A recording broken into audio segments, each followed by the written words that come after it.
जय श्री राम जी। आप सभी को आपके अपने YouTube चैनल धार्मिक भजन कीर्तन बरवाला में आप सभी का स्वागत है। आज हम आप सभी को शुक्रवार की व्रत कथा की विधि, कथा और आरती आप सभी को बताएंगे, सुनाएंगे। तो आइए ध्यान से सुनिएगा और कथा कैसे लगी कमेंट में ज़रूर बताइएगा। तो आइए कथा शुरू करते हैं।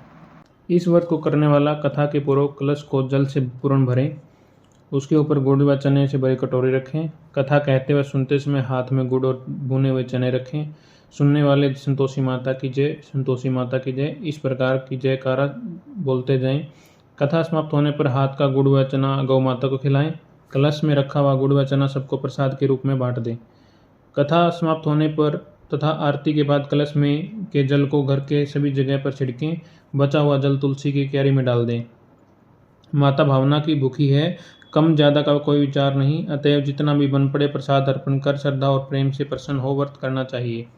व्रत के उद्यापन में 2.5 सेर खाजा, चने का साग, मोइनदार पूड़ी, खीर नैवेद्य रखें। घी का दीपक जला संतोषी माता की जय जयकार बोले, नारियल फोड़ें। इस दिन घर में कोई खटाई न खाए, न दूसरों को खटाई खाने दें। इस दिन 8 लड़कों को भोजन कराएं। देवर जेठ घर के ही लड़के हों तो दूसरों को बुलाना नहीं। अगर कुटुंब में न मिले तो ब्राह्मणों के, रिश्तेदारों के या पड़ोसियों के लड़के बुलाएं। उन्हें भी खटाई की कोई वस्तु न दें तथा भोजन करा यथाशक्ति दक्षिणा दें। आइए अब आप सबको शुक्रवार व्रत की कथा सुनाते हैं। एक समय की बात है, एक नगर में काश्यप ब्राह्मण और वैश्य जाति के तीनों लड़कों की परस्पर गहरी मित्रता थी। उन तीनों का विवाह हो गया था। ब्राह्मण और काश्यप के लड़कों का गोना भी हो गया था, परंतु वैश्य के लड़के का गोना नहीं हुआ था। एक दिन काश्यप के लड़के ने कहा, हे मित्र, तुम मुकलावा करके अपनी स्त्री को घर क्यों नहीं लाते? स्त्री के बिना घर कैसा बुरा लगता है। यह बात वैश्य के लड़के को जच गई। वह कहने लगा कि मैं अभी जाकर मुकलावा लेकर आता हूँ। ब्राह्मण के लड़के ने कहा कि अभी मत जाओ, क्योंकि शुक्र अस्त हो रहा है, जब उदय हो जाए तब जाकर ले आना। परंतु वैश्य के लड़के को ऐसी जिद हो गई कि किसी की प्रकार के नहीं माना। जब उसके घर वालों ने सुना तो उन्होंने भी बहुत समझाया, परंतु वह किसी प्रकार से नहीं माना और अपने ससुराल चला गया। उसको वहां हुआ आया देखकर ससुराल वाले भी चकराए। जमाता का स्वागत जमाई राजा का स्वागत सत्कार करने के बाद उन्होंने बहुत पूछा कि आपका कैसे आना हुआ। वैश्य पुत्र कहने लगा कि मैं पत्नी को विदा कराने के लिए आया हूँ। ससुराल वालों ने भी उसे बहुत समझाया कि इन दिनों शुक्र अस्त है, उदय होने पर ले जाना, परंतु उसने एक न सुनी और अपनी पत्नी को ले जाने का आग्रह करता रहा। जब वह किसी भी प्रकार से न माना तो उन्होंने लाचार होकर अपनी पुत्री को विदा कर दिया।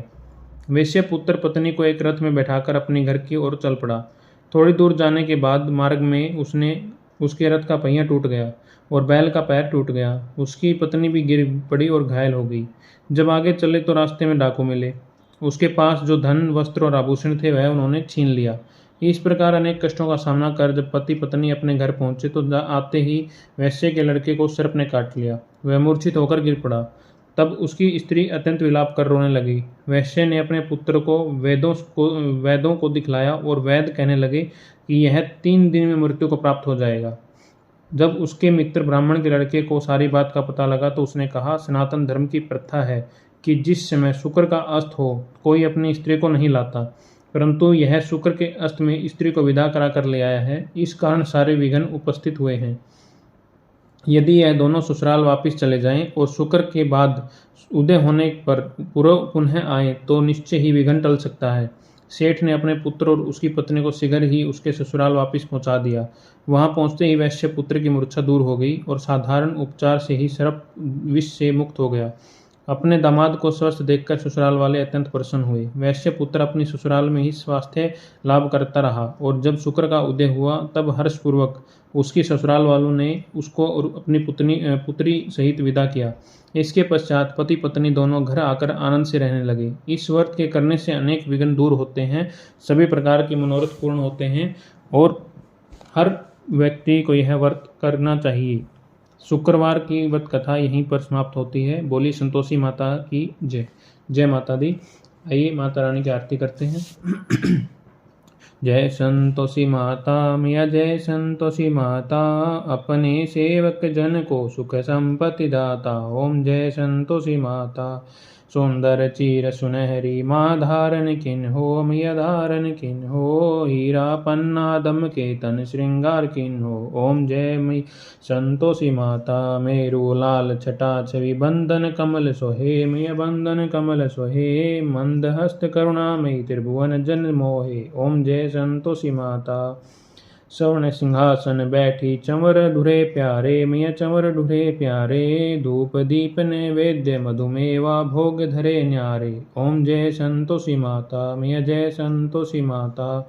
गुड़ अरुचना परम प्रियता में संतोष कियो, मियता में संतोष कियो, संतोषी कहलाई भक्तजन विभव दियो। ओम जय संतोषी माता। शुक्रवार प्रिय मानत आज दिवस सोही, मैया आज दिवस सोही, भक्त मंडली आई कथा सुनत मोही। ओम जय संतोषी माता। मंदिर जगमग ज्योति मंगल ध्वनि छाई, मैया मंगल ध्वनि छाई, विनय करे हम बालक चरणन सिर नाई। ओम जय संतोषी माता। भक्ति भावमय पूजा अंगीकृत कीजे, मैया तुम धारण कीजे, जो मन बसे हमारे इच्छा फल दीजे। ओम जय संतोषी माता, मैया जय संतोषी माता। दुख दरिद्र रोगी संकट मुक्त किए, मैया संकट मुक्त किए, बहुधन धान्य धरे घर सुख सौभाग्य दिए। ओम जय संतोषी माता, मैया जय संतोषी माता। ध्यान धार जाने तेरो मनवांछित फल पायो, मैया मनवांछित फल पायो, पूजा कथा स्वर्ण कर घर आनंद आयो। ओम जय संतोषी माता। शरण गहे की लज्जा राखियो जगदम्बे, मिया रखियो जगदम्बे, संकट तू ही निवारे दया मई माँ अम्बे। ओम जय संतोषी माता, मिया जय संतोषी माता। माँ संतोषी की आरती जो कोई जन गावे, मिया प्रेम सहित गावे, रिद्धि सिद्धि सुख संपत्ति जी भर के पावे। ओम जय संतोषी माता, मिया जय संतोषी माता। अपने सेवक जन को सुख संपत्ति दाता। ओम जय संतोषी माता।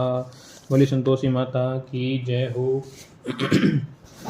संतोषी माता की व्रत कथा यही समाप्त होती है। बोली माता रानी की जय। संतोषी माता की जय। आप सभी को कथा कैसे लगी कमेंट करके ज़रूर बताइए, और इसी तरह की धार्मिक कथाएं भजन कीर्तन सुनने के लिए हमारे चैनल धार्मिक भजन कीर्तन बरवाला को लाइक करें, सब्सक्राइब करें और आगे शेयर करें। बोलिए जय माता दी। माता रानी सभी का कल्याण करें।